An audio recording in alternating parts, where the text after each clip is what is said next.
आपण problem solve करतोय mass defect and binding energy. पुस्तकात प्रॉब्लेम दिलेला आहे.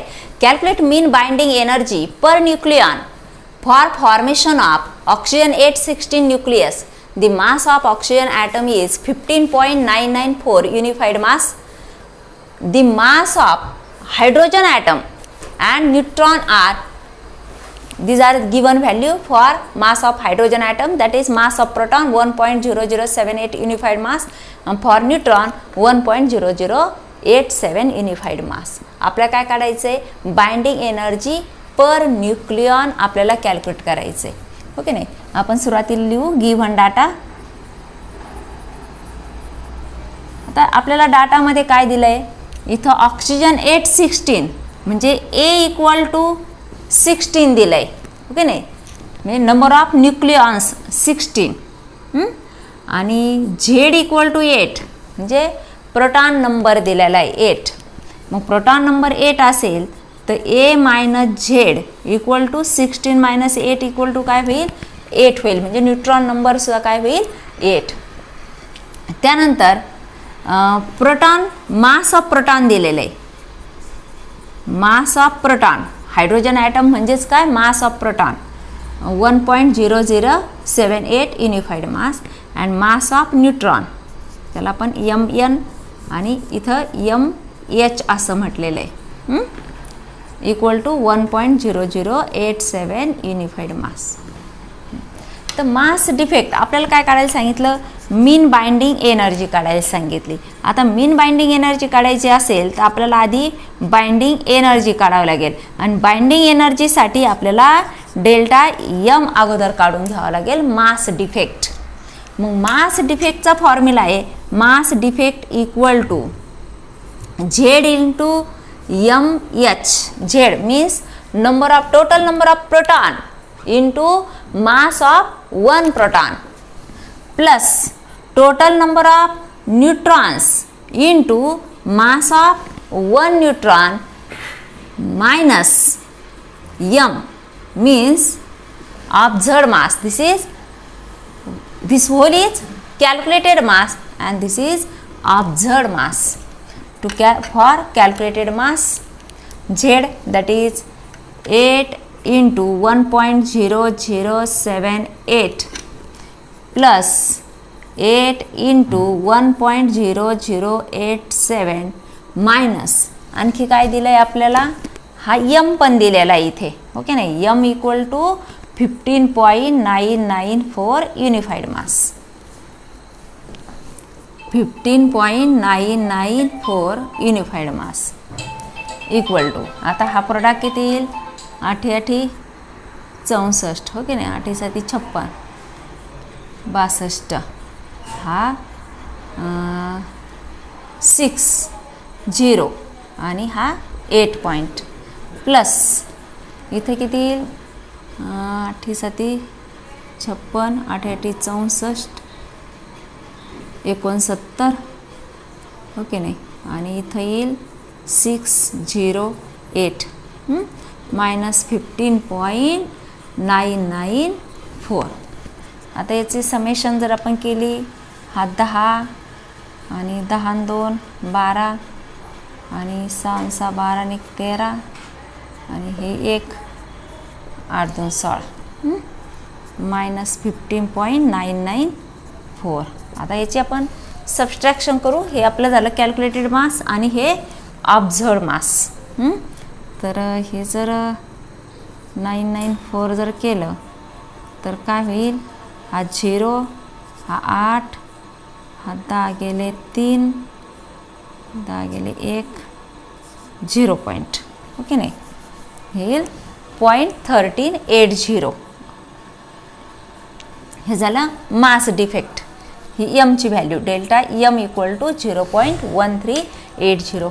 Then binding energy equal to delta M into 931.4 milli electron volt. Delta M 0.1380 into 931.4 milli electron volt. आता आपल्याला हा जो प्रोडक्ट करायचा आहे यासाठी आपल्याला कॅल्सी यूज करावं लागेल. तर कॅल्सी यूज करून आपण ते कॅल्क्युलेशन करून घेऊ. Log of 0.1380 plus log of 931.4 equal to. तर लॉग टेबलमध्ये तुम्ही व्हॅल्यूज बघा. याचं कॅरेक्टरिस्टिक येईल 1 बार. 13चा 8मध्ये आपल्याला बघायचा आहे. तर 13चा 8मध्ये येतो 1399 प्लस इथं कॅरेक्टरिस्टिक 2.93चा 1 आणि 4मध्ये तो येतो 9691. आता याची ॲडिशन आपण करू. 10 19 7 आणि 3 10 10 आणि 11 आणि हे 3 हे गेले. हे 2 पॉईंट याचा अँटीलॉग. तर 0.10चा 9 आणि 0मध्ये तो येतो 1285 आणि यामध्ये एक ॲड करून आपण इथं डेसिमल पॉईंट देतो. हे झालं binding energy milli electron volt. आता binding energy per nucleons equal to binding energy divided by number of nucleons. आता नंबर ऑफ न्यूक्लियन्स किती आहे तर 16 means total number of proton and total number of neutrons. तर binding energy आली आपली 128.5 आणि हे आलं न्यूक्लियन्स 16.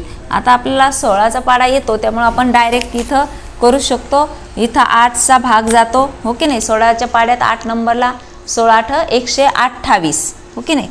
आणि हे 0.5 हे 0 आणि 16 32 16 48 आणि पुन्हा हे झालं मिली इलेक्ट्रॉन व्होल्ट. हे झाले मीन बाइंडिंग एनर्जी. आता अशाच प्रकारे आपल्याला दुसरा पण प्रॉब्लेम आहे दिलेला. Calculate mean binding energy for the nucleons for the formation of. आता इथं फक्त काय दिलेलं आहे ऑक्सिजन ऐवजी हेलियम दिलेला आहे. इथं ऑक्सिजन ऐवजी काय दिला हेलियम 24 साठी आपल्याला कॅल्क्युलेट करायला सांगितलं आहे.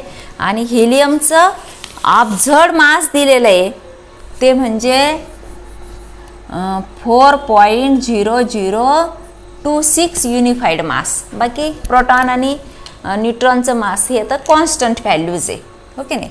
आता आपण काय करणार फक्त आता इथं बदल काय होईल आपला गिवन डाटामध्ये. प्रॉब्लेम तुम्ही लिहून घेत चला वहीमध्ये. आता हा हेलियम 24 म्हणजे number of nucleons equal to 4 Z equal to 2 and A minus Z equal to 2 म्हणजे न्यूट्रॉन नंबर सुद्धा काय येईल 2 येईल. आणि observed M equal to 4.0026 unified mass. म्हणजे इथं काय येईल 2 असेल. इथंही न्यूट्रॉन नंबर 2 असेल आणि इथं 4.0026 ओके नाही.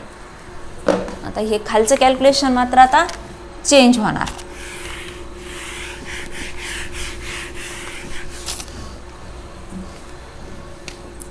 आठ 2 16 7 2 14 आणि 1 15 आणि हा 1 0 2 पॉईंट प्लस हे 7 2 14 8 2 16 आणि 1 17 हा 1 हा 0 आणि हा 2 पॉईंट मायनस 4.0026 ओके नाही. याची ॲडिशन केली आपण हे 10 आणि 8 5 13 आणि हे असतील 3 0 4 आणि मायनस 4.0026. याचं सबस्ट्रॅक्शन केलं 10 6 गेले 4 हा 0 हा राहील 3 हा राहील 0 0 पॉईंट. हे झालं डेल्टा यम. आता आपल्याला काय काढायचं binding energy equal to delta M into 931.4 milli electron volt. Delta M आला आपला 0.0304 इंटू 931.4 मिली इलेक्ट्रॉन व्होल्ट. इथे आपल्याला लॉग अप्लाय करावं लागेल log of 0.0304 plus log of 931.4.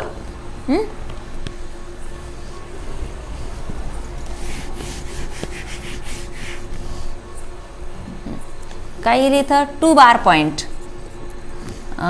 30चा 4 मध्ये तो येईल 4829 4829 प्लस हा 2 पॉईंट मगाशी बघितल्याप्रमाणे 9691 दोन्हीची ॲडिशन येईल 10 10 2 12 आणि हे 9 आणि हे किती 10 आणि हे 10 2 12 7 आणि 8 15 ओके नाही आणि 10 आणि 4 14 आणि हे यात ॲड केले हे +3 -2 1 पॉईंट आणि याचा अँटीलॉग बघितला आपण तर तो येतो 2831 आणि इथं 1 मिळून हा 2 नंतर डिसिमल पॉईंट हे झालं बाइंडिंग एनर्जी. आता binding energy per nucleon equal to binding energy divided by number of nucleons. Binding energy 28.31 आणि न्यूक्लियन्स आले 4 ओके नाही 4 7 28 आणि हा पॉईंट हा 0 आणि मग हे होईल हे पुन्हा होईल 4 7 28 मिली इलेक्ट्रॉन व्होल्ट अशी आपली व्हॅल्यू येते 7.07 मिली इलेक्ट्रॉन व्होल्ट.